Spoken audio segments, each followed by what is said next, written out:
Welcome to the Author to Authority podcast. And today I'm excited because we're going to cover a topic we haven't talked about much on the show, and that is escaping the trap of average.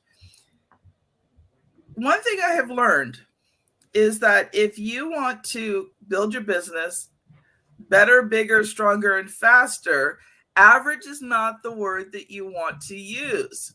You want to stand out. You want to be unique. You want to have people see you as that expert that you are. You know, especially if you're some consultant, professional speaker, coach, that's mostly what our audience is. You need to stand out. And so I'm excited for today's topic. I'd love to welcome Dan to the store. Okay, it's one of those days already. I want to welcome Dan to the show. He's an author, trainer, and motivational speaker who has spent years studying the principles of personal motivation and behavioral psychology to answer two simple questions: why we do what we do, and can we influence this?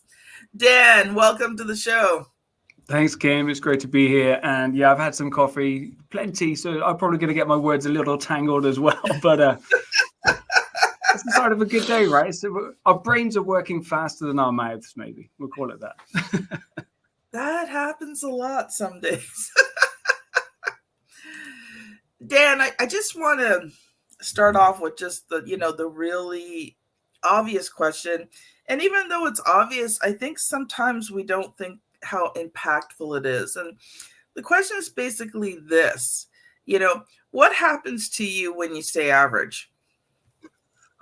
It's tricky because nothing actually happens. This is the problem, right? Nothing bad happens. If you're listening to this podcast, chances are you in a developed world, you got a decent job, you got a little bit of free time to listen to something like this and engage in it. You've already got a job, you're paying the bills. So if you carry on doing that, nothing bad is actually going to happen. But and so when we look at kind of average, we always think, successful people, they either come from like zero to hero or like rags to riches. And we hear those stories and we think, yeah, of course, those guys are going to make it. They've got nothing to lose. They can only go up. And so when we're stuck in what I call this trap of average, is we've kind of made it to an extent. We've made it out of that problem situation. Maybe we've exceeded the expectations of our parents or our family or our social circle or something like that. And we get to this point. But if you ever ask people in that situation where they're average, like, are you truly happy? They don't give you an amazing answer, right? And I like what you said at the beginning. It's like, welcome to the story. In the book, I talk about the hero's journey. And the hero's journey is modeled by Joseph Campbell. Oh, and my camera's going to go. So I'm going to turn this off. Just give me a moment. And let's get rid of this one. Hopefully you can hear me. There we go. It's too warm for my camera. That's a good problem. So the hero's journey is this idea that we're the lead, right? And we should be the lead of our story. We shouldn't be going around playing average. Like if we are the star of the show, then we need to do things that excel. But because we've removed that pressure to really drive and work hard, we kind of get to this point where we're comfortable, we're satisfied, but oftentimes we don't quite get to happy or fully engaged with our life. So it's that kind of 7 out of 10, right? Where it doesn't say it's good, it doesn't say it's bad. Like nothing bad's going to happen. But the reality is, and again, if you've got coaches and consultants and stuff, you know that you've got more potential. And my thought in life is let's figure out what that potential is for. Let's maximize not maximize the results we get, but maximize the exploration of it. So nothing bad will happen if you don't get out of average. If you're in average, that's a good place. But what if we could? What if we could challenge ourselves to extend ourselves a little bit further? Love it, Dad. The thing is that you do get comfortable, but like you said, you're not satisfied. And, right. One thing I've learned from being an entrepreneur for, well, let's just say many years now, is that you can only... that entrepreneurial itch is going to get you sooner or later. Yep. And the way I look at it is like, just don't, just start scratching that itch. Because you can stay average or you can be so much more. You talked about the word potential. Yep. And I think, sometimes we we don't want to realize our potential because we know it's not always going to be easy. Yeah. Now, don't get me wrong, it's not always hard either, but to become who you fully are meant to be is a journey that's going to require you to go to places most times you don't want to go. And I'm not talking physically travel, but in here and in here, you're going to have to challenge yourself. You're going to have to work hard. There's a C word. There is a really bad C word. There's a lot of bad C words. You might have to clarify. It's called consistency. Oh, no, that one. Yeah, we don't like that one. But the thing about consistency is everyone thinks consistency is average. And it's not. Consistency is a secret superpower. Because when I always explain it this way, consistency and momentum are best friends. Momentum's very hard to get to. Yeah. It requires a lot. But you see, here's the thing. If you want to meet momentum, become best friends with consistency. Yeah. I use the word discipline. For me, it's discipline. So, I have a couple of backgrounds. Like my corporate background, I teach salespeople and leadership teams on how to be slightly more effective in our communication plans and try and influence people to get people to do stuff. Outside of that, I'm a bodybuilder. And so my relationship with bodybuilding teaches me, and you talked about psychology, it's that psychology, it's the showing up. So if you set a goal, and this is kind of what the trap of average says, it says, okay, well, if you set a goal, let's say we're stuck in average, but we realize that there is more potential. And I like the word you said, itch, right? Because it is an itch. And I used to teach people in Florida, and I tell them the story, and they said, what are you doing, Dan? So the idea is if you're walking along the beach wearing shoes and you get some sand in your shoes, what do you do? And again, the people in Florida say, why are you wearing shoes? Like just wear sand on the flip-flops on it, right? But I'm English, so of course I'm going to be wearing shoes, right? But most people would say you take the shoes off, right? Empty the shoe, empty the sand, and then carry on walking. But what people are really good at doing is crinkling the toes and dispersing that sand so it doesn't itch. You can pack a lot of sand into shoes in between your toes. You'd be surprised. But that's what people do, right? They get that itch, that entrepreneurial itch or something, and they're like, let me just hide it in between my toes. They find a way to alleviate that pressure. I don't know, like just they give themselves a free pass, or they take the pressure off. We're really good at that. We'll compare ourselves to, but at least we're doing better than Bob, or we're not as bad as that person down the road. We just take the pressure off, right? Because, and again, we're comfortable. We're not happy, but we're comfortable. And so I think we've got to understand that. The problem is, as soon as you set that goal and say, right, I'm going to go for it, Kim. You've inspired me. I kind of realize there's an itch. I'm going to do it. You have this realization immediately that I'm not that person. And we have this identity gap. And that's the challenge, right? Anyone who wants to become an entrepreneur and they go from an employer or employee to entrepreneur, they like suddenly have to think entirely different. And it's freaky. It freaks you out. So you've got to figure out a path and you've got to show up every day. And that's kind of the thing from bodybuilding that has been my thing. I know I want to get here. This is the goal. I know this is the path. I know it's going to take me, and next week I start another 12-week plan. I know it's 12 weeks. I know I've got to do stuff every single day, and I know I've got to show up every day. Do I want to do it? No. Do I feel like I'm going to? Don't always feel like it, but like you said, it's consistency. For me, it's discipline. It's showing up. It's doing the work every day, knowing that at the end of it, it's going to be worth it. Well, you were talking about that, and I'll probably get some of the details wrong, okay? So, because it's been a long time since I've heard this, but I heard a story once, and basically the gentleman was talking to an audience, and he said, which one would you prefer? $1 million or I think it was something like 1 cent a day compounded. Okay. Yeah. Yeah, for a month, right? Or you double it 1 cent a day, but it doubles every month or something along those lines. Yeah. Yeah, or like it doubles. So the first day you put 1 cent, the next day you would put 2 cents, then 4 cents. Yeah, that's what it was. Yeah, I knew it was somewhere in there. And most people said, oh, they want the $1 million. And then he showed them the math. And if you did the doubling, it actually came out to some ridiculous number that was way more than $1 million. And that's what I see what you're talking about is it's that compound effect. So it's not the first time that you do it that you see the results.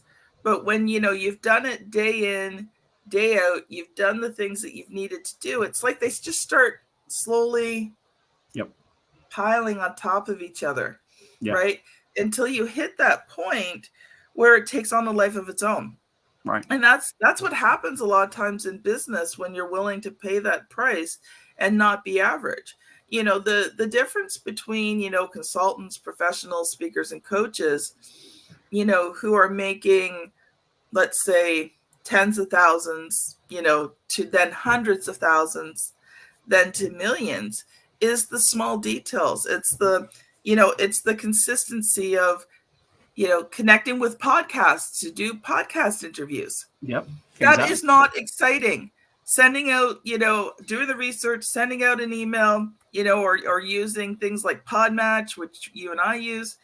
It is not exciting to have to get on there every single day and try to connect with people, right? Yep. If you're a speaker, building your network, asking for referrals, finding out about conferences, sending out all your stuff, sending your book to them, right? In the hopes. But when you start doing that enough, that's the difference between average and just skyrocketing your results. Yep. Well, I teach salespeople, right? And the biggest thing for them is building a pipeline. And, so the story I normally tell. So years ago, I was European sales trainer for this very big advertising firm. Let's call it that. And we were teaching people how to go onto Google advertising. This is like a long time ago. Google was just coming up. And we had this thing. Do you remember the yellow pages? You remember like the yellow page of the book? You find like all the people, the good old days. And we were teaching businesses how to go online. And I remember waking up one day and I had to go to a hotel for work. And I walked in, they said, "Hello, Mr. Storey, how are you?" And I hadn't checked in. So you always know it's a bad situation when the hotel knows you by name and you haven't checked in. And I said to my boss, "Look, I need to quit. I need to quit my job and let me just become a salesperson." And we were hiring people with loads of experience. And I had experience selling, but I hadn't had recent experience. I hadn't had the client type. So I went in cold, completely cold.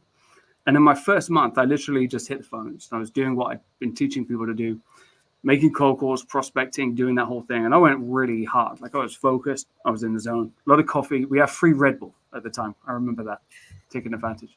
But in my first month, I did nothing. Literally no sales. I had calls, I had meetings. And I'd be sitting next to somebody who'd been doing this for a little while, and they'd just pick up the phone, book a meeting, go and sell the meeting next day, and they'd already done a deal. And I'm looking at them like, how you do that? I'm hitting phones like 150 times a day. Like, what? First month, nothing. And then second month, I remember week 1, I did my first deal. It was a hotel in Oxford, and we signed them for this advertising deal. And then I did another one the next week and another one. I did 5 deals in 5 weeks. I was the top salesperson in month 2. I'm not saying that because it's cool, but that's what happens, is not just that initial upfront work, like it will build, but also then 6 months later, you'll get people coming back from that say, "Hey, I wasn't ready at that time you spoke to me last time. But can we have a conversation now?" And if we bring back the consistency, so Kim, here's the fun consistency thing, right? So month 1, 0 sales. Month 2, top salesperson, 5 deals, 5 weeks, right? Month 3, how many sales did I do? 0, because in month 2, I was closing all deals, I didn't do any prospecting.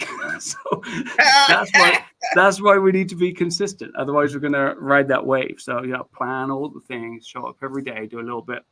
But I think that's the consistency, and that's the work rate as well. And we'll get on to talking about the book, but like the psychological changes you've got to go through. So first one is getting out of this trap of average. You've got to raise your expectation and try and challenge yourself to explore your potential a little bit more. Second bit is this realization that as soon as you try that, there's going to be a gap between who you are right now today and who you want to be. Like there's an ambition, but there's also an identity gap, and we act in accordance with our identity. So we've been hardwired over the years to do the things that we're really good at.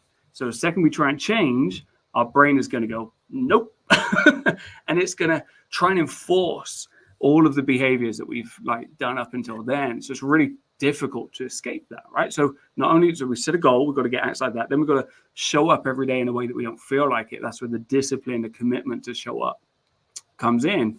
But then we've got to really work hard. And I think that the thing is with work is we can hustle, we can grind, we can do all those things, and we should put in the extra time if we want to grow something of value. But the thing for me, it's about sacrifice. It's about choosing what to say yes to and what to say no to. And I think it's Steve Jobs that says the only way we get to do the work we really want to do is by saying no to a load of other stuff that we don't want to do. And so for context, my family right now are having dinner with some friends that are over from the States, right? I just went for ice cream, right? So I'm not completely missing out. But they're off doing that. I'm here because, I know that my business is important. So it's the sacrifices, it's saying yes to some things and it's saying no to something.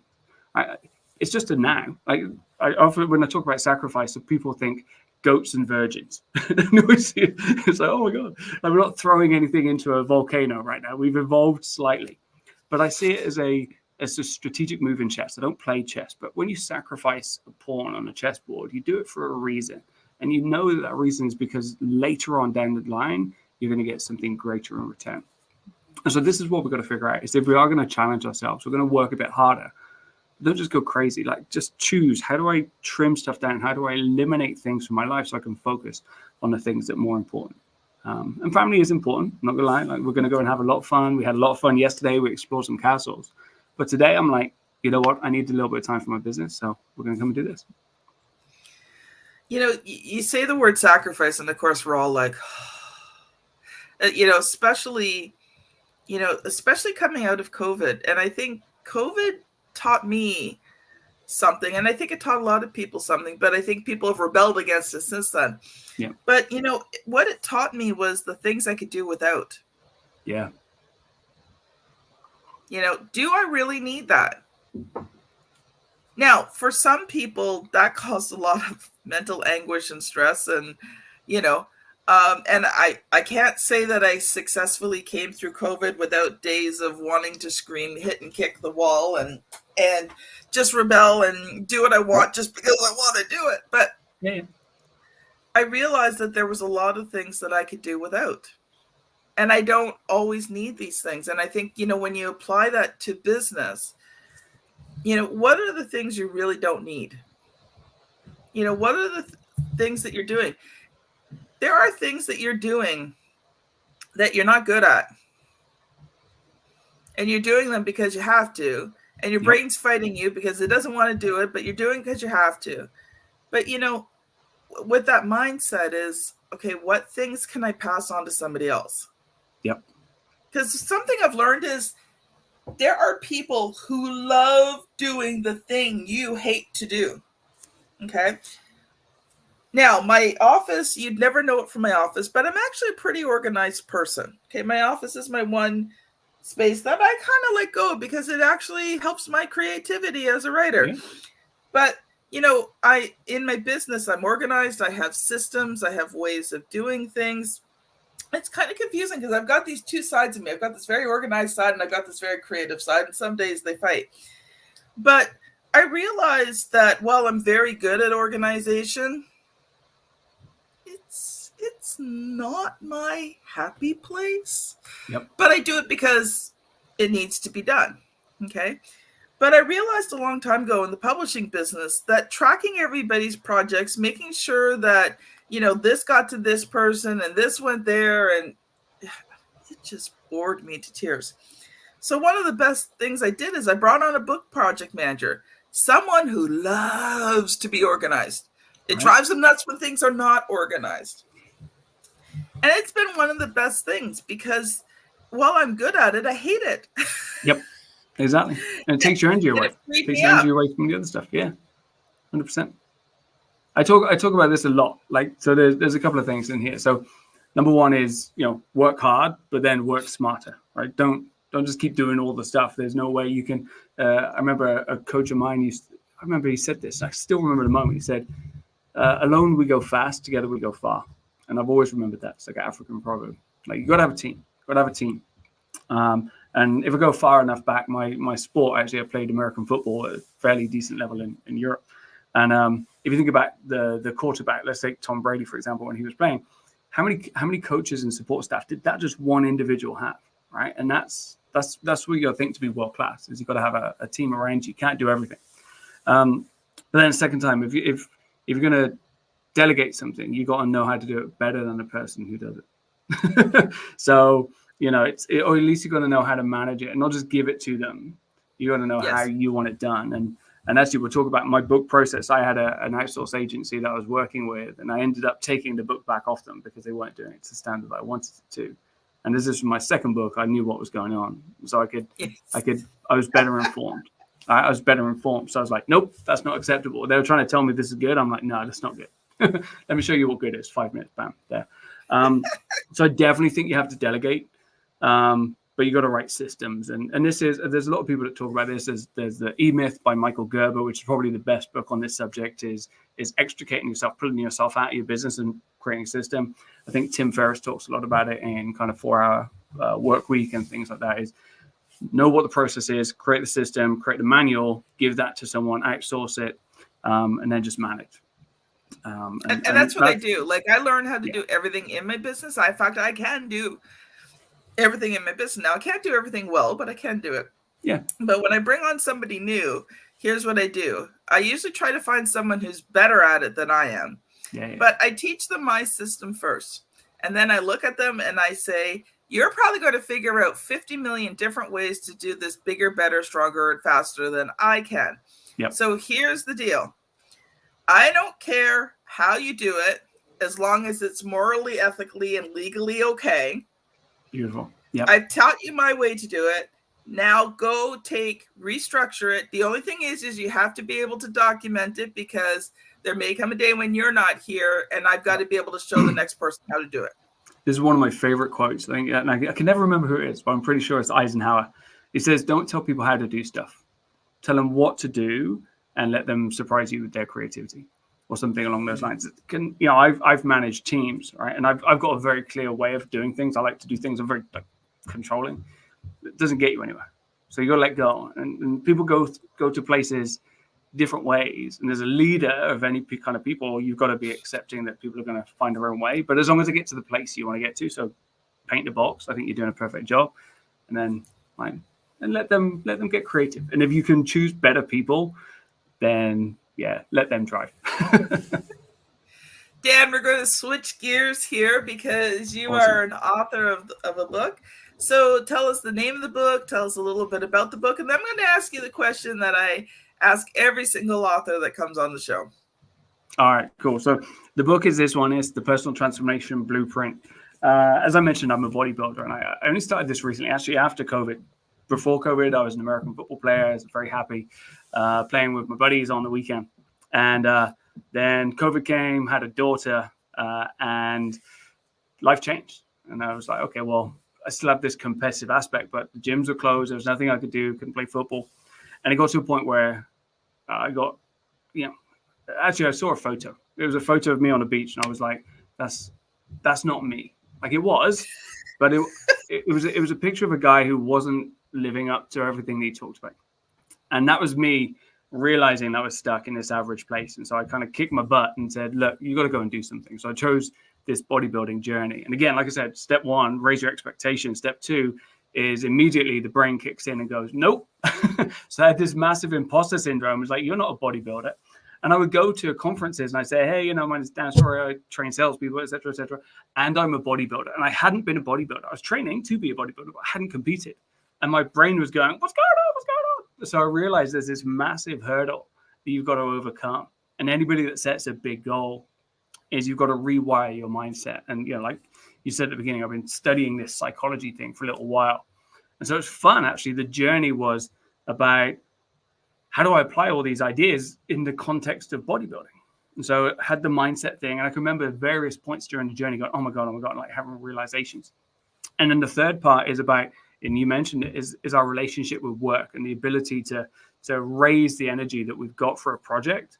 So it's these 3 stages of expectation transformation, mindset transformation, and work rate transformation that anybody has to go through if they're going to set themselves a big goal. And so it's kind of framed around that. It's this idea that we should set big challenges for ourselves, but what's the mental journey that we have to go through if we're going to create this change, but also keep it sustainable and long lasting as well. So it was fun. It's kind of documented my process and like kind of mental state, all the ups and downs from my journey as a bodybuilder. And since I kind of launched it, I've been teaching that framework to other people and helping them either change jobs or get out of roles or get out of relationships, change relationships, all those kind of things.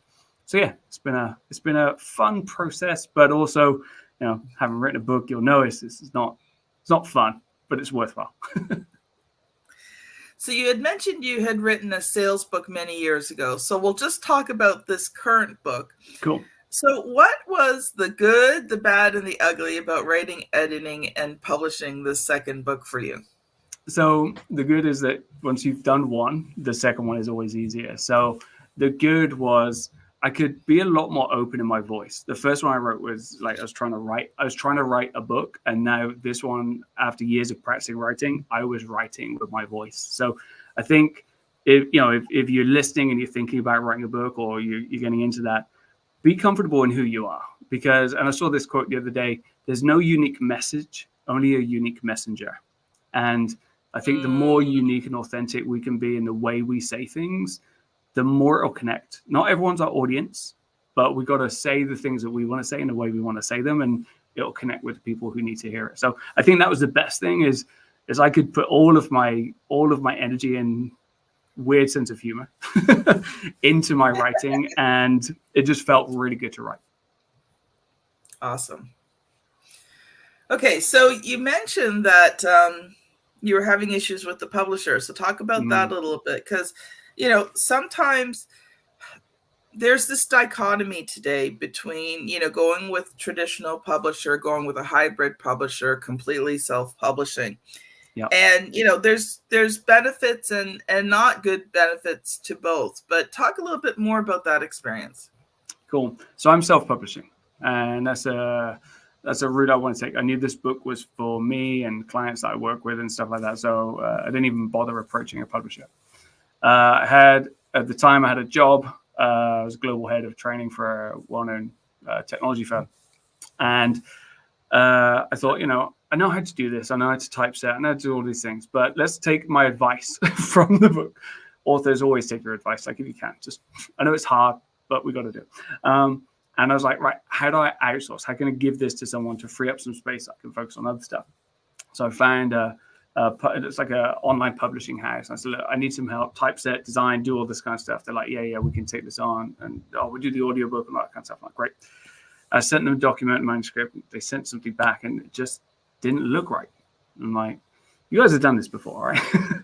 And, you know, you pay cheap, you pay twice. But I thought because I had the experience, I could manage it a lot more. And I thought I didn't need as much input. The manuscript was pretty much done. So I sent it over, but it just came back wrong so many times. And literally it took 6 weeks to get a design of the cover for the cover that I'd already designed.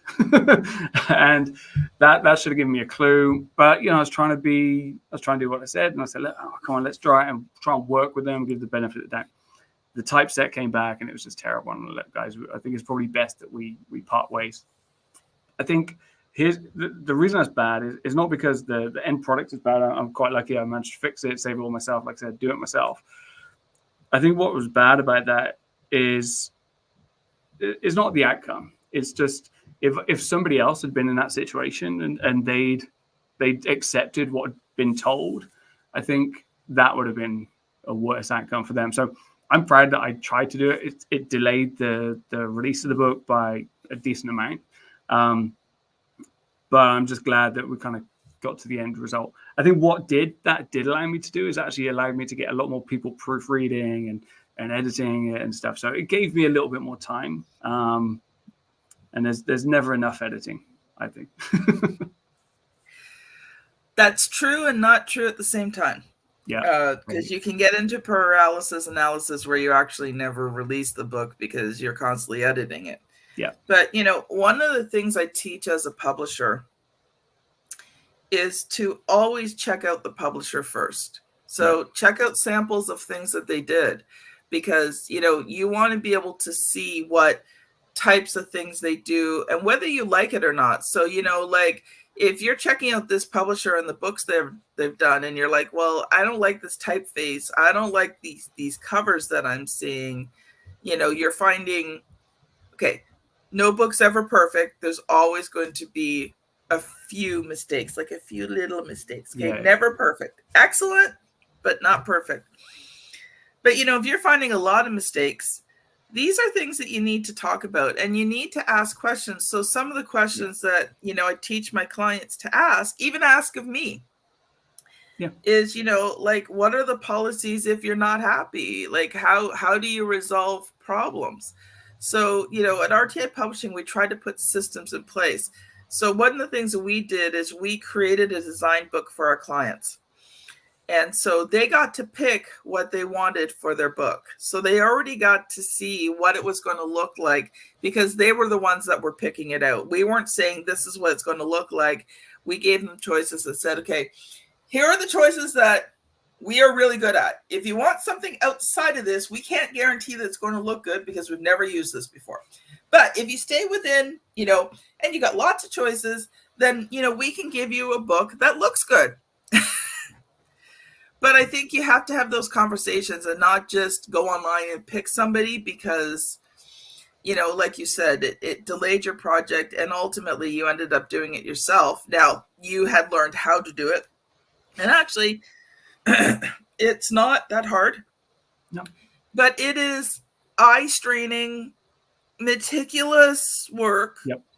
And every time I have to do formatting, I'm excellent at it. I'm really good at it. But I'm exhausted by the time I'm done because, like, my eyes hurt. It's just a brain switch, right? And you just stare and you're like, italic, line drop. And the thing is you move one thing, like you change one thing, and it just has ripples, at least throughout that chapter, and maybe onto other chapters, and you're just like, I'm having flashbacks. I'm having flashbacks. Yeah. So no, it was a good lesson. Yeah, I would say be picky. I did do some research. I did do quite a bit of research, but on this occasion it didn't work out. And maybe they prefer people to say, look, take it and just do it. Maybe I got too hands on. You live and learn, right? You live and learn. It's your book. Yeah, exactly. And ultimately you have to be able to own that book. Yeah, for sure. Dan, we are out of time, my friend. So you have time for one final thought. And if you have something you'd like to direct the audience to, now's the time. Cool. So I think let's go back to the start of the conversation. And Kim, your question was, what happens if people don't escape the trap of average? And the answer is absolutely nothing. But I think the call to action for this is really, yeah, but what if we didn't? What if we did look at our life and we asked the question, like, is this all there is? And I think the thing for me, and like you said in the bio, is my research is about decision making, and the biggest bias that we have from a decision making perspective, whether that's life choices or sales or anything, is status quo. And we do things because we did it yesterday and we'll do it again tomorrow. Not because it's the right choice, but because that's how we've done it. And I think if you put those two concepts together, that we're average and we're still doing the same thing all the time. And if you just ask yourself your question, okay, well, if we could do more, and we could explore those things that we really want to explore, and we weren't afraid and we didn't doubt ourselves, we couldn't doubt ourselves, but if we were prepared to put in the work and show up and be committed and consistent and have the discipline to do those things, what could we do? And I think if we just ask that question, then that's going to get us going, right? That's going to get that itch going in a way that is super positive. So listen to that itch. If it's an itch, if it's a little voice going, hey, yeah, Kim, how about do we do this? So I would say just listen. And if that itch kicks in or the little voice kicks in, then go and check out the book on Amazon. It's available on Amazon, The Joys of Self-Publishing. And it's Personal Transformation Blueprint by Dan Storey. And it's got a lovely picture of a goldfish jumping from a little pond to a big pond as a little symbol of challenging yourself to go a little bit bigger. Love it, Dan. Love it. Thank you so much for being on the show today. It's been a joy and a pleasure to interview you. It's been a whole lot of fun, and thanks for the questions around the book publishing. I will know for the next one. Audience, where do you go next? Well, if you're on YouTube, I'm going to direct you to episode 509, How to Get Publicity as an Entrepreneur with Jill Lublin. She's very specific how you pronounce her name. And, the routine, my daughter has placed a thumbnail here on the screen for you to click. If you are on your podcast app, I've made it easy for you this time. The last time you were going back like a couple hundred episodes. Today, it's only 8 episodes that you have to scan back to get back to that episode. Thanks so much for listening, and we'll see you on the very next one. Have a great day, everyone. Bye now.